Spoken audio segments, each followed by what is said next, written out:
हे मेरे नाथ, हे मेरे नाथ, मैं आपको भूलूं नहीं। मैं आपको भूलूं नहीं। हे मेरे प्रभु, मैं आपको भूलूं नहीं। हे मेरे स्वामिन, ऐसी कृपा करो कि मैं आपको भूलूं नहीं।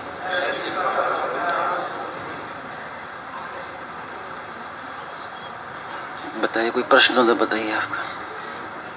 देश की वर्तमान दशा के बारे में महाराज ने सब स्पष्ट लिख दिया, देश की वर्तमान दशा और उसका परिणाम।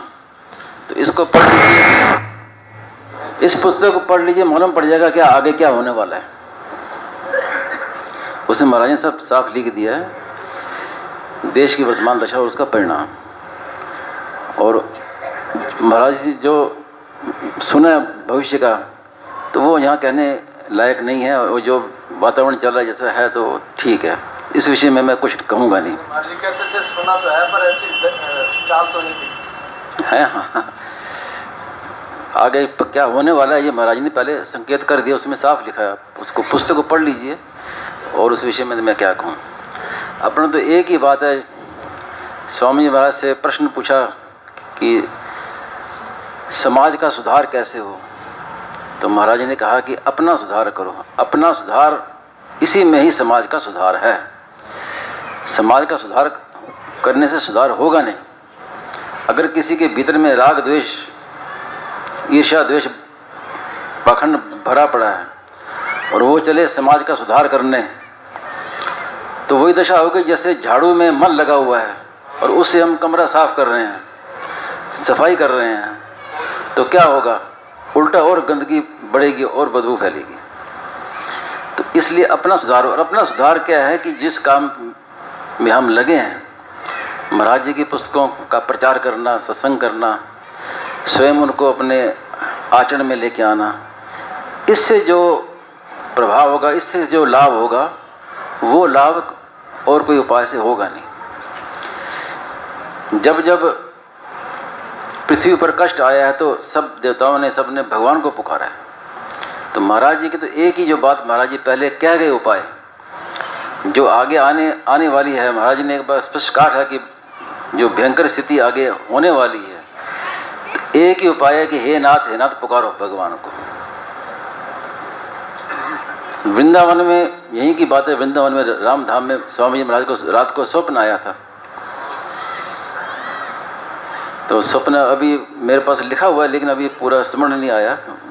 हिंदू लोग अपने वो मंदिर में खीर बनाई तो बड़े वो उसमें कढ़ा में, और मुसलमान छोरे आए और उन्होंने उस कढ़ा को उल्टा दिया, सारी खीर उल्टी कर दी। तो एक संकेत था। और सुबह उठते ही महाराज जी ने ये चर्चा की कि जितनी जो कल्याणकारी पुस्तकें हैं गीता प्रेस की, मानव सेवा संघ की, उसकी शरणानंद जी की पुस्तकें, इन सब पुस्तकों को विदेशों में और जगह जगह रखवाओ, रक्षा करने के लिए कि ऐसा समय अब आगे आएगा कि पुस्तकें पढ़ने को नहीं मिलेंगी, सत्संग कर नहीं सकेंगे हम, और पुस्तकें पढ़ने को मिलेंगे नहीं, तो इनकी रक्षा करो पुस्तकों की। तो विदेशों में और साउथ में, दक्षिण भारत में कहा कि यहाँ भी रखवाओ। तो बात चली कि ऐसा दक्षिण भारत में क्यों? तो स्वामी महाराज बोले कि पहले भी जब आक्रमण हुआ मुसलमानों का, तो उत्तरी भारत में ज़्यादा नुकसान किया। उन्होंने यहाँ के सब मंदिर नष्ट कर दिए। पुराने मंदिर यहाँ नहीं मिलेंगे, दक्षिण भारत में मंदिर मिलेंगे, कि वहाँ पर वो नहीं पहुँच पाए, रक्षा हुई वहाँ पर। तो उस समय ये काम कईयों ने किया अभी विदेशों में, और कई जगह महाराज ने कहा पुस्तकें लो। तो अभी भी मेरे मन में यही बात आई कि आप पुस्तकें स्वामी जी महाराज की लीजिए, पढ़िए तो बहुत अच्छी बात है पढ़ना, लेकिन कम से कम उनको रखिए, जगह जगह रखिए, जगह जगह घरों में दीजिए, दूसरों को दीजिए, विदेशों में प्रचार कीजिए, तो कम से कम रक्षा तो होगी पुस्तकों की। आगे चलकर फिर प्रकट हो जाएंगी बात। तो ये कोई सत्संग की बातें, ये पुस्तकें, ये कोई मामूली चीज़ नहीं है। इनका महत्व पूरा प्रकट हुआ नहीं है, लेकिन ये कोई मामूली बात नहीं है। सत्संग की बात ऋषिकेश की बात है। स्वामी महाराज ने कहा कि एक आदमी कलकत्ता में है और बीमार पड़ा है। बीमार, कलकत्ते में बीमार पड़ा है, बिस्तर पर उठ नहीं सकता, बीमार पड़ा है। और लेकिन उसके मन में बड़ी लगन है कि मैं सत्संग में जाऊं, स्वामी जी पता नहीं क्या क्या बातें कहते होंगे ऋषिकेश में, बड़ी लगन है। तो स्वामी जी बोले कि मैं यहाँ जो बातें सत्संग की कहूँगा वो उसके हृदय में प्रकट हो जाएंगी, अपने आप प्रकट हो जाएंगे उसके हृदय में। इतना वाणी का प्रभाव है इसका।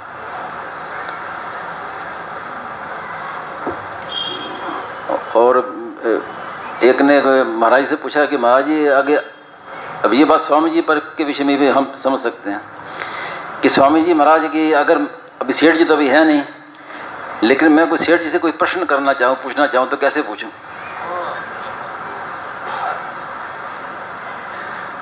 तो महाराज जी बोले कि तुम्हारे अगर हृदय में अगर लगन होगी, छटपटी होगी जानने की, तो हृदय में बात पैदा हो जाएगी सेठ जी की। कि सेठ जी ने कहा था कि मेरी जो बातें हैं वो आकाश में रहेंगी, नष्ट नहीं होंगी, जो भी जिज्ञासु होगा उसको मिल जाएगी। तो इतना प्रभाव है वाणी का, महापुरुषों की वाणी का।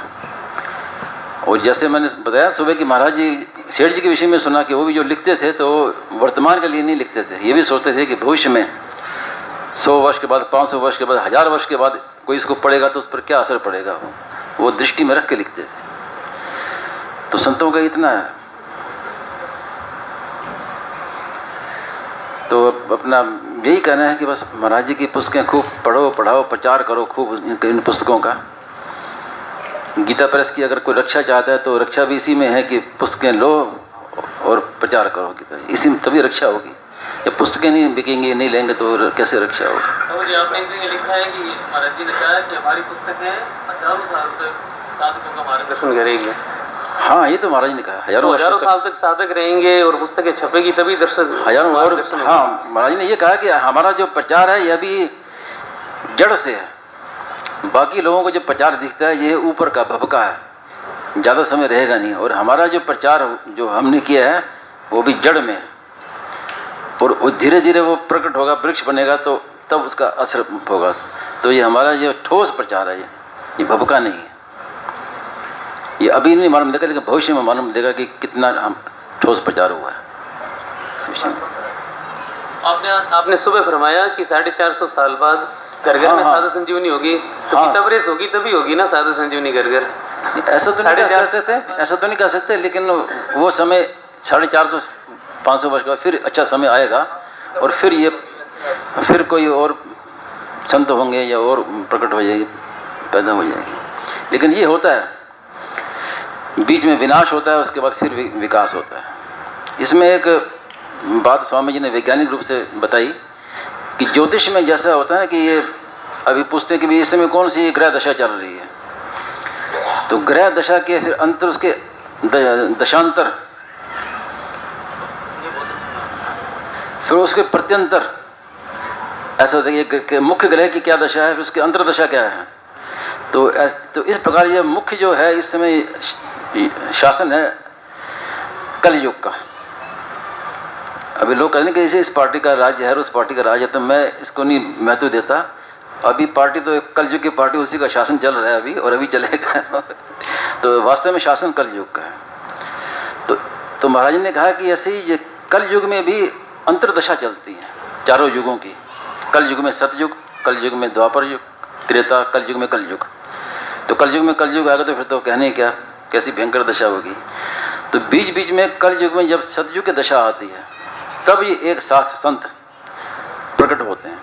जैसे मुगल शासन काल में वो जिसे स्वर्ण युग कहते हैं, हर प्रांत में संत हुए, तुलसीदास जी, मीराबाई, तुकाराम, एकनाथ, और हर प्रांत में देखो, हर प्रांत में शंकराचार्य सब जो भी थे, तो एक साथ वो प्रकट हुए। तो वो दशा थी, और वैसी दशा अब आके गई है। वो महाराज ने कहा कि वैसी अभी आई थी, और वो मुझे याद नहीं है, डायरी में लिखा हुआ कि महाराज ने कहा इतने वर्षों की ये समय था विशेष, इसमें अगर कोई चाहे तो बड़ा जल्दी अपना कल्याण कर सकता था, तो वो समय निकल गया अभी।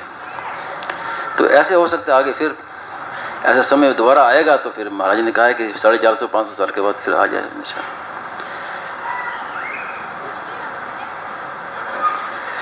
और कलयुग से बचने का महाराज ने बस यही है, भगवान को पुकारो। और एक जो खास बात महाराज ने कई बार कही, नल दमयंती की कथा कम से कम एक बार सब पढ़ो और ये वो श्लोक उसका याद कर लो। कर्कोटकस्य च नागस्य दमयंता नलस्य च ऋतुपर्णस्य राजर्षि कीर्तनम कलिनाशनम। इसको दिन में कभी भी याद आए तो इस श्लोक को पढ़ लो, तो ये कलयुग से रक्षा करेगा। हाँ, तो ये कलयुग से रक्षा होगी। और एक बार तो मैं सुबह 3 बजे गया तो स्वामी जी महाराज ने मुझे कहा कि आप पूरी कथा सुनाओ मुझे नल दमयंती की। महाराज ने खुद सुनी पूरी सुबह पूरी नल दमयंती। स्वामी जी का जहाँ पे भी सत्संग होता ना, हाँ, तो एक बार एक कथा पूरी। और नल दमयंती की जो छपी कथा, ये भी महाराज जी की प्रेरणा से गीता प्रसन्न छपाई। महाराज ने कहा कि उसमें से लेकर सेठ जी का लिखा हुआ और नल दमयंती की कथा ये सावित्री सत्यवान सावित्री जी। तो उस कथा का गुण मतलब ये महात्म भी ऐसी है कि कलयुग में प्रवेश नहीं करेगा, कलयुग से रक्षा हो।